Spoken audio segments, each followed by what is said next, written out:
Hey y'all, it's your girl Cookie, your favorite nigga reader, back with another story time. Don't forget to like, comment, and subscribe so you know it's Chrissy's vibes and turn on our post notifications so that you get notified every time there's a big video post, child. That is a mouthful, coming like it's thighs and spooty, but that is a whole nother story. Speaking of stories, let's go ahead and get into the story time. Grab your tea, it's pipe my high, grab your snacks, grab a seat, and let's get into all of that. Okay, so I much like what's happening over there, I heard dogs gonna holler, okay, and I'm hollering. I have been sad. Okay, so I haven't even really wanted to do this. Y'all know the whole, you know, I like to put on my makeup and get cute and try to feel good about myself, though, my life just,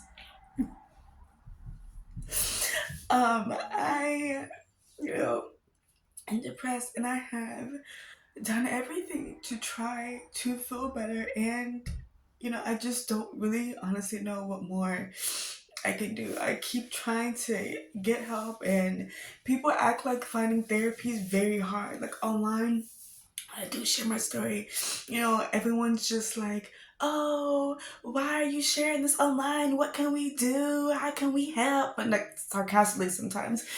Or like you're just looking for attention and all this other kind of stuff. And it's like, no, I'm sharing my story online and venting because I have no one else to talk to. I don't have a therapist anymore.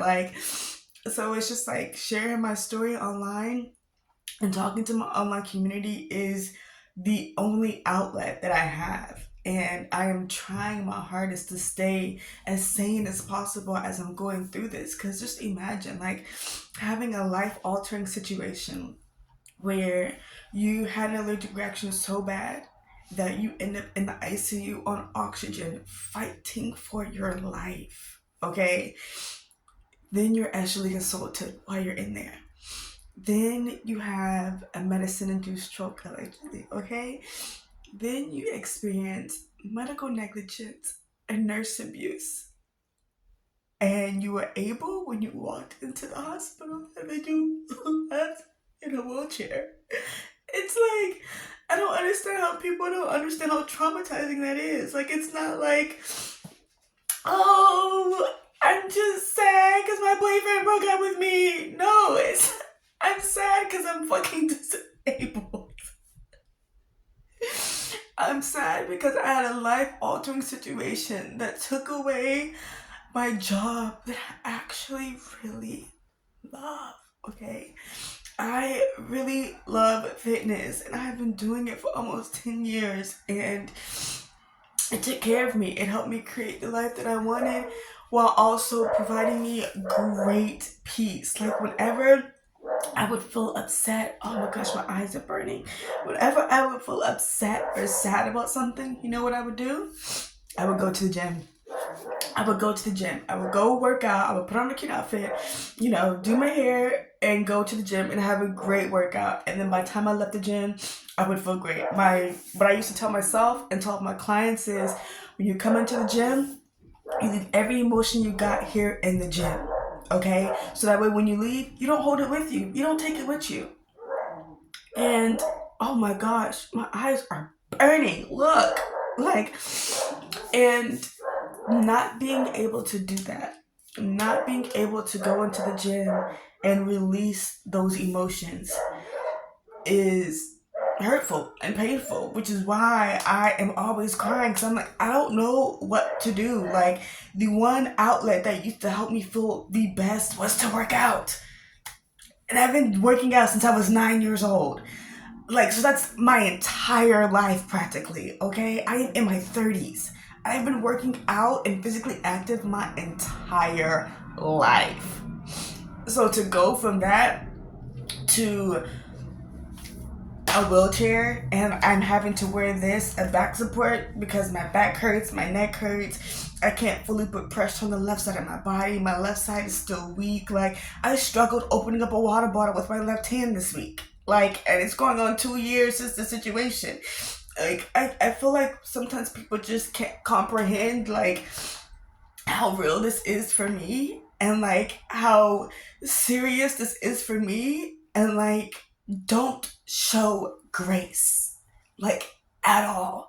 It's like, yo, I am trying to figure out how to one make a living for myself, because what my primary job was is not there anymore. Yes, okay, I'm a social influencer, but that was secondary to me being fitness. I was a fitness influencer. So like everything was personal training driven. So now I'm like, okay, well, now what do I do? And I'm trying my hardest to figure that out. So it's like, yeah, sometimes you guys may see content that's not that vulnerable, because sometimes it's hard for me to talk about what's really happening in my life because of this, because I cry. Now, I have been crying practically every week for 2 years. Do you think I want to continue crying? No, I don't. Some days I want to try to feel good. Some days I want to try to, even if I'm pretending that everything is okay, some days I just want to pretend that everything is okay, you know? And so sometimes I don't share what I'm feeling or talk about my story or talk about my journey or etc, because it's just hard, But then you have a situation where, I share something, then some of you guys aren't that kind online, okay? And then it sends me, like, I revert. So then it's like, okay, not only do I not have my therapist, I'm not talking about my feelings online, I'm not expressing my feelings, I'm not getting it out. And then that sends me personally into more and like a deeper depressive slump.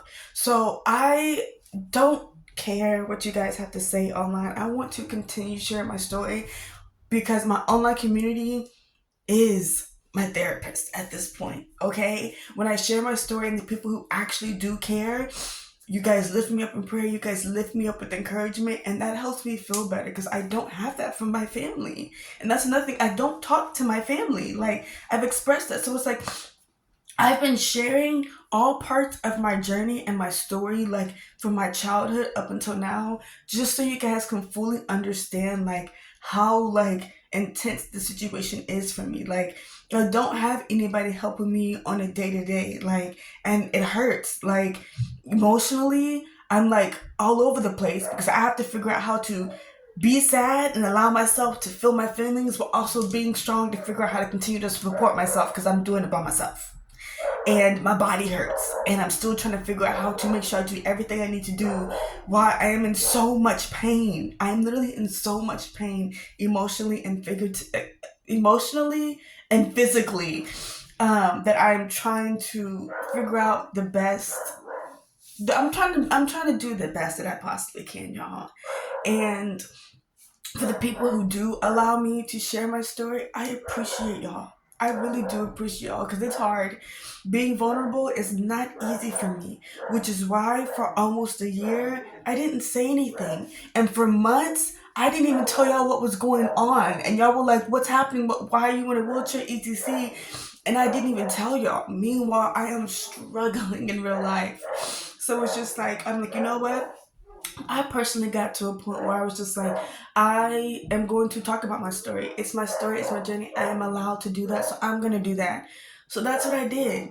I did just that. I started sharing my story online and I started feeling better about myself and not feeling so.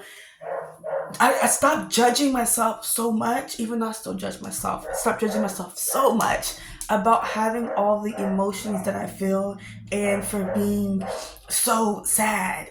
And, like I said, being vulnerable is not easy for me. It's really not. And I'm trying my hardest to feel comfortable sharing the not so happy side of me because, online y'all are a little weird sometimes. And, you have people judging you for this and judging you for that. And it's just like, I would love to challenge anybody to go through my life the last almost 2 years. I would love to challenge anybody to go through my life for the last almost 2 years.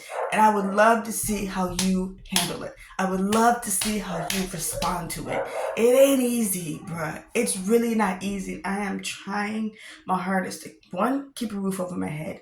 2, stay alive to be able to get justice and continue to share my story. And 3, try to find some type of peace and happiness. While 4, not judging myself for the stuff that happened to me. Okay? With that being said, I love y'all. Cookie Monster Crew, what do we do? We ride it down, we ride it on, okay? I love y'all, vroom vroom, and I'll see y'all in the next one. Thank y'all for not judging me, because this is wild. I love y'all.